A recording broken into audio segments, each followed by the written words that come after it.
জীৱনৰ যুদ্ধত অকলেই যুঁজিব লাগিব। মানুহে মাথো সান্তনা দি যাব, কাষত কোনোৱে নাথাকিব।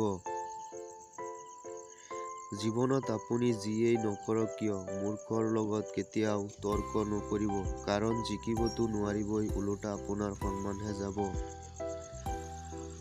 জীৱনটো বহুখিনি জ্যামিতিৰ উপপাদ্যৰ নিচিনা। চিত্ৰ দেখিলে এনেকুৱা লাগে যে বহুত সহজ, কিন্তু প্ৰমাণ কৰিব গ'লে বুজা যায় কিমান কঠিন। কোনোবাই তোমাক আঘাত দি কথা ক'লে তাৰ লগত তৰ্ক নকৰি ওলোটাই তাৰ কাৰণে প্ৰাৰ্থনা কৰা। নিশ্চয় তুমি যি কৰিবা তাৰ অনুৰূপ পাবা। সম্পৰ্ক মানে কাজিয়া হ'ব, খং হ'ব, কিন্তু কোনেও কাকো এৰি যোৱাৰ কথা নহ'ব। কাৰোবাক ভাল পাব নোৱাৰিলে তাক মানা কৰি দিয়া, কিন্তু তাক মিছা সপোন নেদেখুৱাবা। কাজিয়াৰ শেষত আৰু অভিমানৰ শেষত দুয়োজনে যেতিয়া আকৌ মন খুলি কথা পাতি থাকে, সেই মুহূৰ্তৰ নিচিনা ভাল মুহূৰ্ত একোৱেই নহ'ব।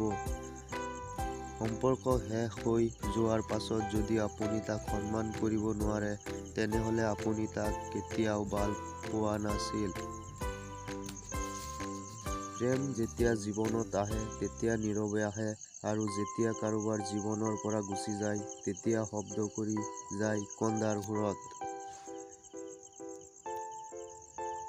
মানুহে যেতিয়া কাৰোবাক ভাল পায় তেতিয়া তাৰ সকলোখিনি দিয়েই ভাল পায়, কিন্তু যি কথা কেতিয়াও নাভাবে মানুহটোৱে যদি তাক এৰি গুচি যায় তাৰ কি হ'ব।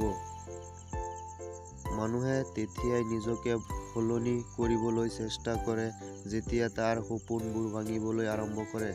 আকৌ মানুহ যেতিয়া সলনি হৈ যায় তেতিয়া তাৰ সপোনবোৰ ভাঙি যায়।